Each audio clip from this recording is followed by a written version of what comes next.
There is nothing wrong with your internet. Do not attempt to adjust your settings. We are controlling the podcast. We control the squealing and the screams.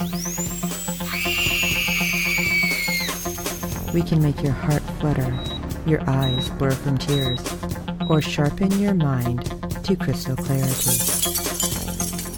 For the next hour, sit back.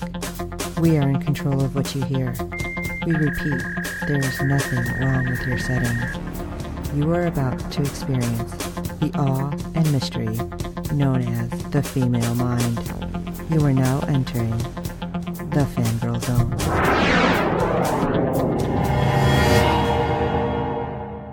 Hello everyone and welcome to SyFy Talk on the Fangirl Zone, a podcast where we discuss shows on the SyFy channel. I'm Sean, Fangirl S.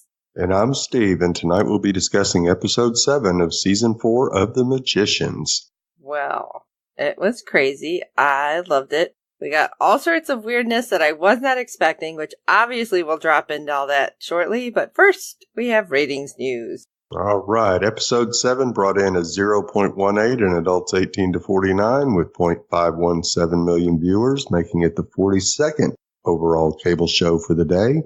We have Live Plus 7 for episode 4. It tied for 17 in adults 18 to 49 total gain, going from a 0.2 to a 0.5 for an increase of 0.3. And it tied for 10th in adults 18 to 49 percentage gain, increasing by 150%.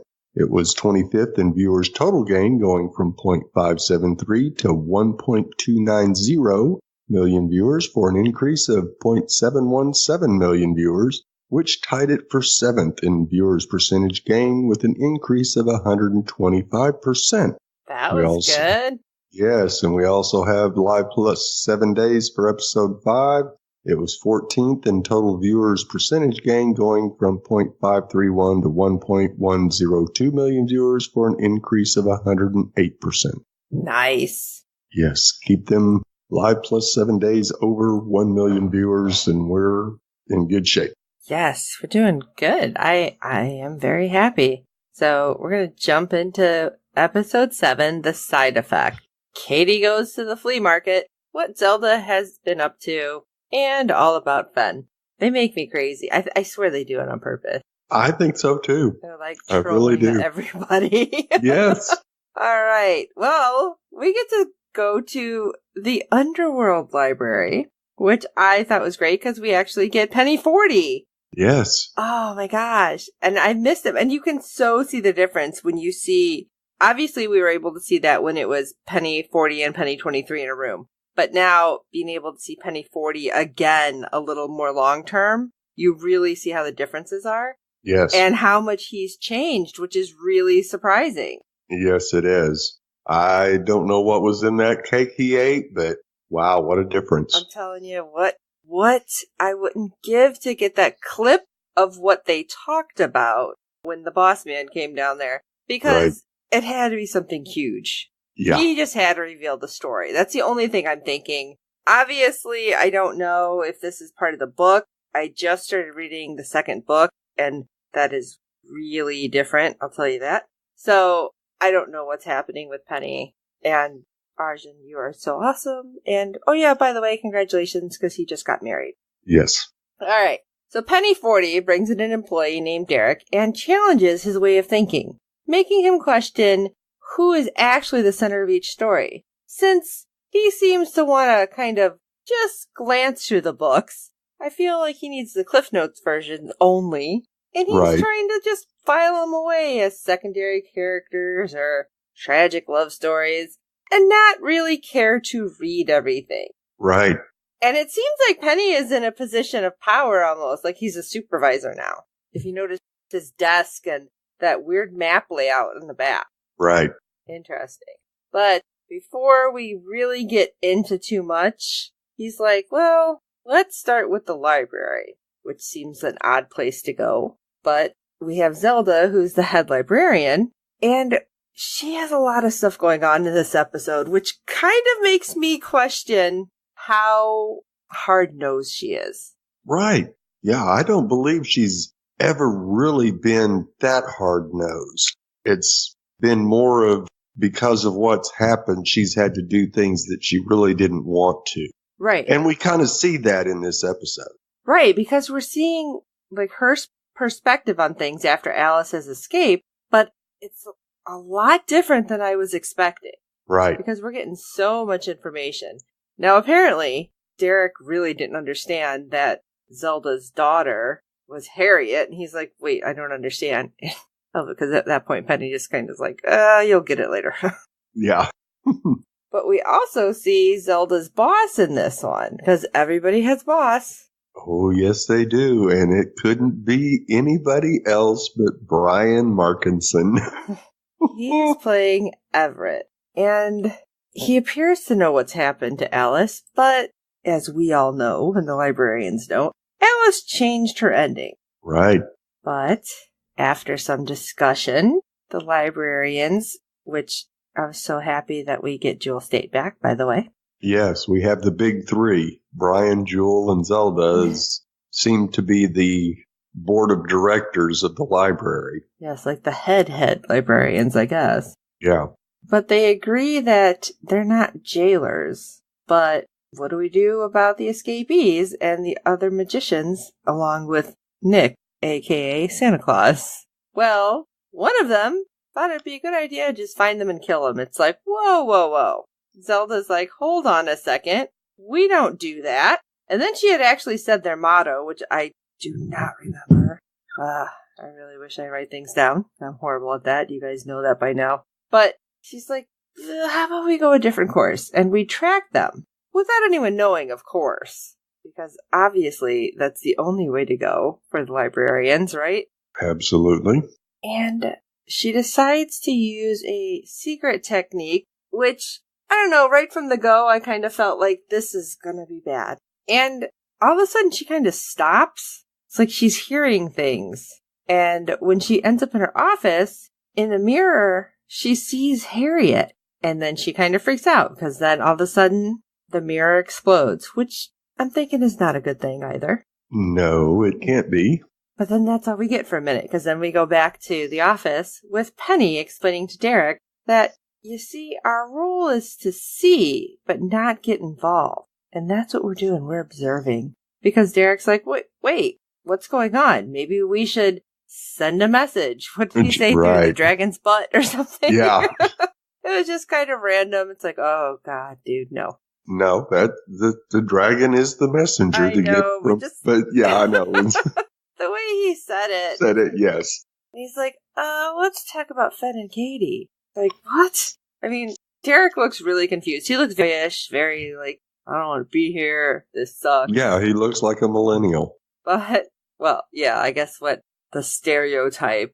Right. That's the whole thing, yeah. And Penny's like, listen, let's talk about the next story. Because, yeah, we have Fen, we have Katie, but let's talk about Alice. And Derek's just like, what the hell? That poor kid. He really did look confused because Penny's like, I'm going to introduce you to everybody and jump around as I do it. Yeah. And yet it was really coherent. So we're back with Zelda, though, and we're talking about Alice's story. But according to the book, Alice has given up magic because she blames everything on magic, which isn't exactly wrong. Right. And now she's working at a craft brewery in Portland, Oregon. And what was it? She had adopted a Shih Tzu. Yeah. I believe is what it was. And I love it because all of a sudden it was like, oh, I thought she was more of a cat person. But right. Whatever. But Zelda goes to confirm this and finds out it's all a lie. Right. But tells the gentleman traveler who's taking her there, oh yeah, she's there. It's great. Why is she not telling him that this isn't right? This isn't true. That's a really good question. And the only thing I can come up with is that she needs to talk to Alice, find out if there's any way that the mirror bridge actually survived and her daughter's trapped in there. If it's still there somehow. I wonder if that means Hannah's coming back to the show. I tweeted that a couple of times. Just wondering. Not that she can let the cat out of the bag, but... Yeah. So, what does Zelda do? Go to the only person that she believes Alice will trust Dean Fogg. Yeah. And he is informed of all of the lies that seems to be happening surrounding Alice. And she's like, well, can you help me find her? First of all, why would Fogg want to help you? He's kind of ticked at you. Yeah. He goes into a little rant with all the triplicate paperwork and no, this is your mess. Keep me out of it. So, I don't know. I guess we'll find out. Because even at the end of it, we don't really know what's what. No. So, Penny 40 decides to steer Derek back to a different story. They go to Fenn's story, but we do get to still see what's going on with Zelda. Right. Which she does convince, and I can't ever remember his name, the Traveler, to help her into the Mirror Realm, even though he has to, in his words, keep cutting himself so they can get out. But she's like, well, it's kind of your fault, because you're the one who smashed the mirror. I didn't tell you to do that. She's not wrong. I was just doing my job. Right. A slap down needed to happen right then and there. I'm kind of shocked she didn't, wave her little fingers, right, do something to him. But when they get in there, that was so weird. Yes. Because the paintings, it was the back of the person's head and everything, which I thought was really cool because it was all backwards. And she's like, oh, it's a mirror image of our own world. Well, hello, that's what a mirror is. Right. Which actually made me wonder, okay, does that mean magic would be backwards? You'd have to do whatever finger motions backwards. Or just opposite, not necessarily. Probably. Backwards. I would think so. Well, that never had to happen. I was waiting for something to, but that didn't happen. Right. Because Zelda goes off to find Harriet, and you see, somebody running here and there. And when she finds Harriet, it's not her. It's like an echo. It was some kind of distraction because it was mimicking everything Zelda was doing. Right. And then Zelda realizes something's not right. And, well, apparently one of them decided to stab the Traveler, which, in my mind, as he said, the Funhouse versions of Harriet, they knew that they needed his blood. They were just crazy, but I think they knew they needed his blood to try to get through. Right. Yeah. He was using his blood to keep the doorway open. Right. And that part I know, but with the not Harriet's stabbing him. Right. Yeah. They were trying to gather some blood so they could open it from their end. Which is to get through. Really freaky when you think about that. Right.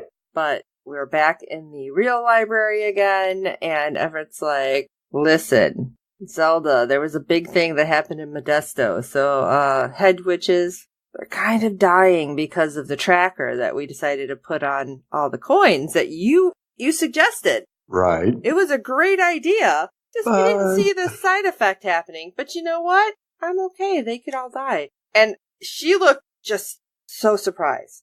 Right. Whoa. We were just talking earlier, we don't kill people. What the hell? I didn't know this would happen. Right. Yeah, and I think I had tweeted something about where's the evil Brian Markinson going to show up, and there he did. Yeah, sorry guys, I wasn't able to tweet this week. I was sick, but I was watching, and so I thought it was great. Some of what you guys did, I just wasn't coherent enough through most of the episode to do anything. Let's get back in, sorry. So, Alice does eventually go visit Dean Fogg, and I was surprised. But she goes to talk to him about Sheila, because we don't know what happened to Sheila exactly. Right. We didn't see what happened after the librarians had told her she had been busy, and we figured that they had taken her somewhere. Right. And, of course, Alice wants Dean Fogg to help. Right. Answers. Yes. And you owe me. Right. And who's in Fogg's office? Well, it's Zelda, who tells Alice, I need your help. That was a bit surprising. And now I think it is, at this point, more than just Harriet. I think because she knows that the tracker is killing hedge witches, that maybe she wants to turn over a new leaf. And somehow we're going to have to take that siphon off. Could be. I don't know how that would work. Right. But that's what I feel like might be happening. I guess we have to wait and see. Right. Yeah. I mean, I guess it depends on how much Zelda really knows about hedge witches and what they could be capable of and who might be leading them. Yeah, because technically wasn't Harriet A hedge witch? Yes. Okay, that's what I thought. Because I'm like, it's been a little while since we've seen her, so I had to think about that. Yep, she was a hedge witch as well. All right, so back to Penny 40, who's still schooling our little frat boy on his biases. And he's like, Ben, Katie, Zelda, they're all keys to the future of magic. Now, just him saying that, I know he knows a whole lot more than we're led to know. Oh, absolutely. It's making me a little crazy that he knows. Yes. He knows what's going to happen and probably how this is all going to turn out. And there are no bit players in this story. Everybody is important. It's like he's telling Derek what you need to read without telling him exactly everything. Right. But hey, here's a twist. Yeah. Derek's all of a sudden going, yeah, you're ready for the next level. And Penny just looks at him like, what? Yeah. What are you talking about, man? You didn't ask me how I died. Okay, that was a random thing. Derek's like, right. It was an arrow to the chest. And Penny's like, wait, what? An arrow? Yeah, I'm actually your boss. Was it your boss or your boss's boss? I can't remember how he said Boss's boss. He's like, I was actually reviewing you. So yeah, you know what you're doing. This is a test. Yeah, the people upstairs think it's hilarious. And yeah, the girls upstairs like it. Yeah, sorry, I know, kind of a twist. This young-looking kid, and I'm a big shot. But thousands of years old. Right? But you know what? You're ready. You're going to go to the next step. And Penny's like, what's the next step? Secrets taken to the grave. Interesting. I wonder if we get to see any of that then. Yeah, and you need to start immediately. It's like, okay. And he walks towards the elevator, and I'm thinking, okay, now is this elevator going to take him to the library, or is it just another level of the underworld library? Well, the secret's taken to the grave. We've seen that because he tried to get out.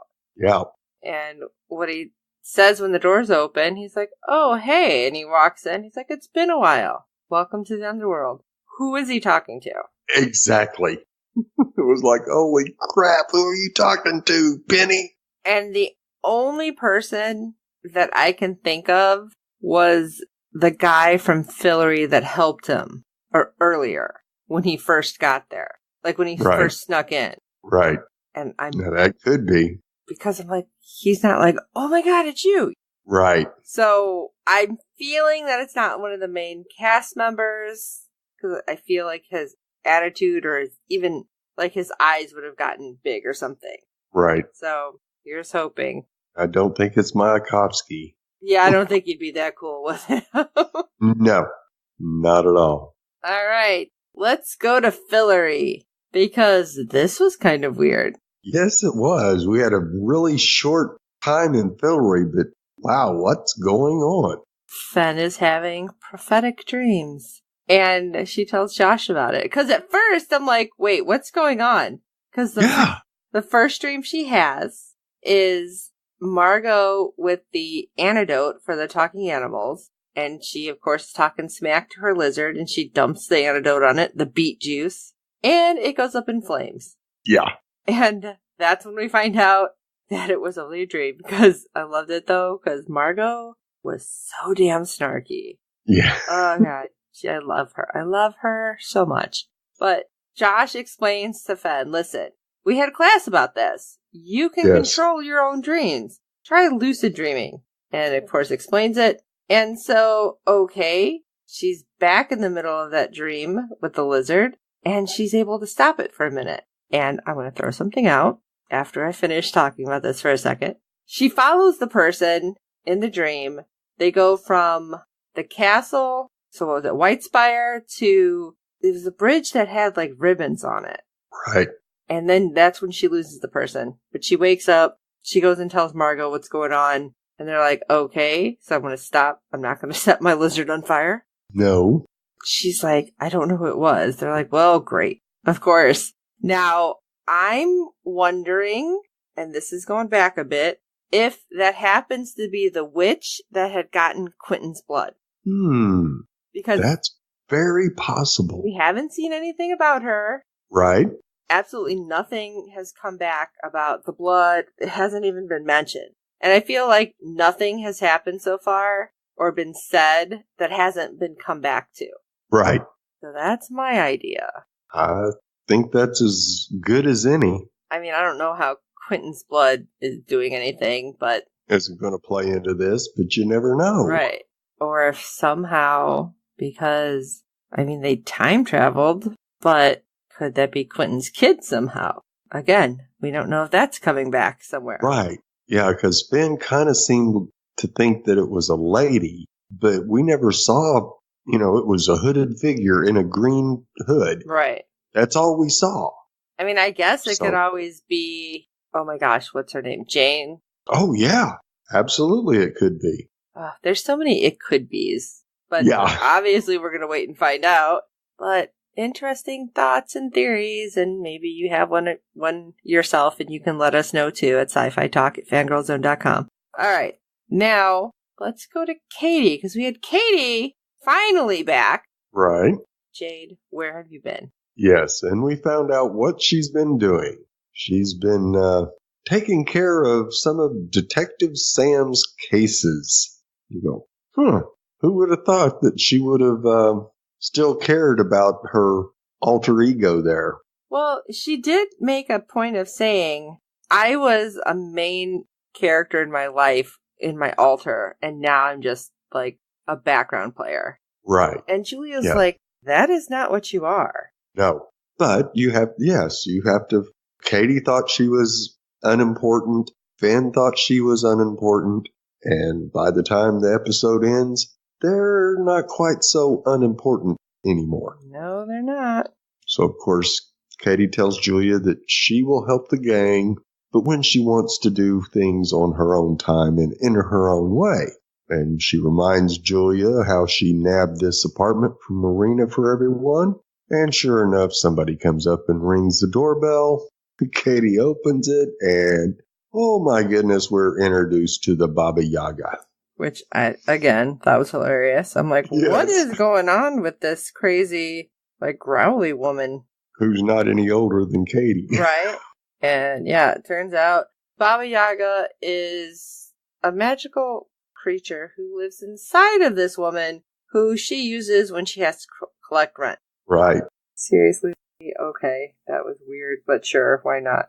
And the stuff that is needed for rent happened to be Marina's grocery list. Yeah, I love it. She's like, wall. You mean that weird grocery list? It's like, that is payments. It's like, okay. Yeah, fortunately, Marina had already collected one of the items, and Katie gave it to the Baba Yaga. But then she gets the information on the other two items. Well, the only place she can go find it, well, pretty much the black market, right? Yeah. I love, though, that we do get a story of who the Baba Yaga is, too.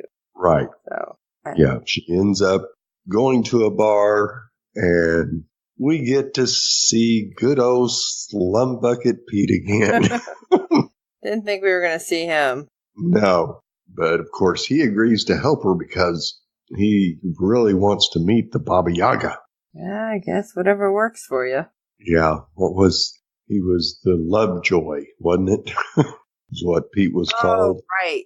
Or no, was it Lovejoy or Love Lady? It was really strange. Yeah, it was something weird, that's for sure. And so, of course, he takes her to the magic black market. And, of course, she goes up to a vendor and tells them that she needs a bag of holding. Oh, they got mad because she's like, I don't know what that is. It's like a video game thing or something. And they're like, it's a D&D thing. I thought she was going to get smacked. Exactly. But, of course, they don't want what she's offering. Of course, those were the cufflinks, right? The cufflinks, yeah. The killer cufflinks. But that puts Katie in motion. And she just goes all through that black market, trading and trading and trading and trading, which was really impressive. Yes, it was.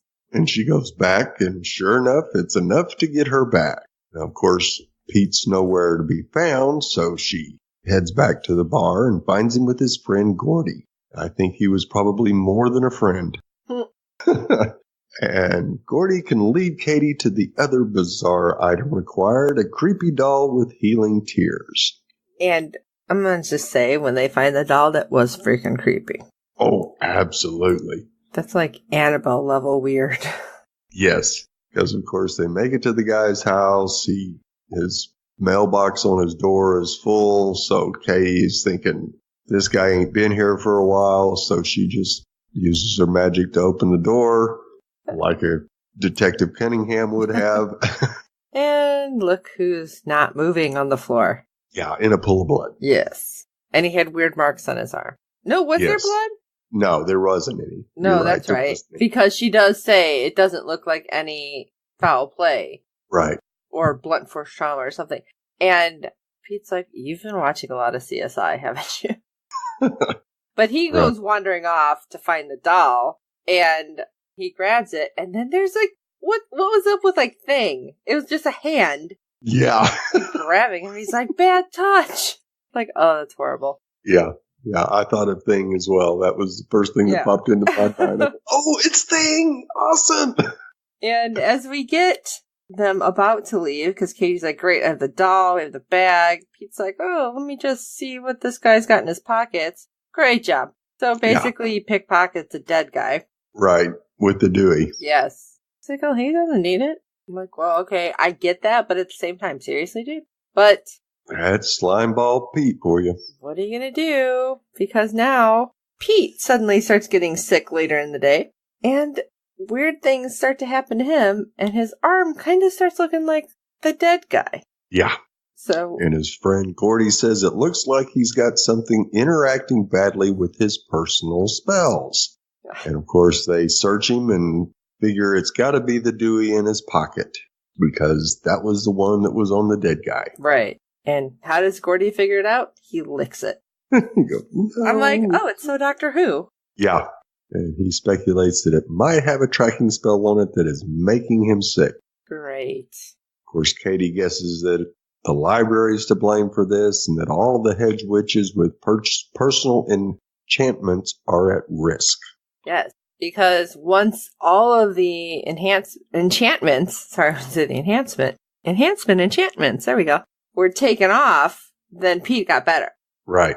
But when Katie kind of gets everybody together, all the hedge witches that she's come in contact with, she does a spell and they all see these marks on them. Right. And they figure out, I'm sure that's a little sleuthing on her part, the library is responsible for the death of these hedge witches because of the tracking spell on the Deweys that they know are going to make their way around in the black market, and it's making them all sick. And the only way to stop it is to take off the enhancements, because these aren't traditionally ones used at Breakbill or any other magical institution. And so they know that things are going to interact. Now, at this point, they don't know how sure the library is that it was going to interact, but they don't care because everybody's ticked. Right. And Katie, had paid off the Baba Yaga, and Pete was healed. And of course, Pete's like, damn, I didn't get to meet the Baba Yaga. Okay, you know what? There's other things that were a little more important. Right. And Pete actually stood up for her. Yes. And said, yeah, she healed me. She saved my life. I trust her. Now, we do get to see the girl who we've seen in Modesto who helped blow up the library. Right. She's there. And at first, she doesn't want to believe Katie. And Katie's like, I didn't have to tell anybody anything, but you know what? My mom was a hedge. Right. So, seriously, they're killing people. We need to stick together. We need to have a plan. And so I'm trying to figure out if this was supposed to happen before or after Modesto. Like this moment. This definitely was after Modesto. Okay, it was. Yes. Okay. So I wasn't sure since the girl was there and the way she was acting. Right. Because she's like, have you ever lost anybody? Right. Apparently, after the explosion, something happened to her boyfriend. Probably a couple of librarians went after him, or he had gotten a hold of one of the Deweys. Yeah. They didn't really explain it. No, they didn't tell us what exactly happened to her boyfriend. But of course, Katie said, yes, the same things happened to mine. Right. Basically, I lost one too. So, interesting. That's why I wasn't 100% sure where that was falling. Right. So, I guess we'll see if the hedges are going to kind of come together like, with our little group, or at least with Katie. Yeah, this is going to get insanely crazy here real quick. Because we got Darth Elliott and Q trying to find body parts, and we don't know how they progressed in this episode. Right, because we didn't get them at all. Right. We've got Margot and Finn and Fillory trying to get information from the lizard on her birthright, which could change everything. And now we've got a revolution that's about to start. This could get real weird real quick. And we don't have that much left. No. We got 2 episodes, 3 episodes. It's like, how are they going to wrap all this stuff up? Right. They aren't. We're going to have some massively... We're going to have everything just crammed in. Well, crammed in or on a major cliffhanger. Oh, don't say that. Yeah. Yeah, even more major than last season's, or this season's. Oh, that would be horrible. Yeah, I think, we could be right in the middle of the battle between the Order and the Library and the Hedge Witches, and somehow Darth Elliott gets his body back and is about to wipe them all out. Then Santa shows up. Yeah, it's gonna be nuts. Yeah, it's nuts is an understatement. Well, we of course want to hear from you and your theories. Send us an email at syfytalk@fangirlzone.com. Go ahead and check out the website, www.fangirlzone.com. It has our contacts page. It has email and Twitter and Facebook and everything there, so you can follow us that way too. Oh my gosh. It's crazy. We want to know what you think. I can't be the only one who was thinking about the witch. Come on. And while you're at it, please rate and review us on iTunes and every other platform you find us on, because good ratings and reviews help other fans of the show find us. Tell your friends about this show. You know you want to get them hooked on magicians, same as you. And we do hope you're enjoying the podcast. And for this really great episode of not necessarily the people at the forefront. Right. I am Sean Fangirl S. And I'm Steve. When you file people away as sidekicks, you don't realize their importance to the story. And this story belongs to a lot more people than you think. And until next time.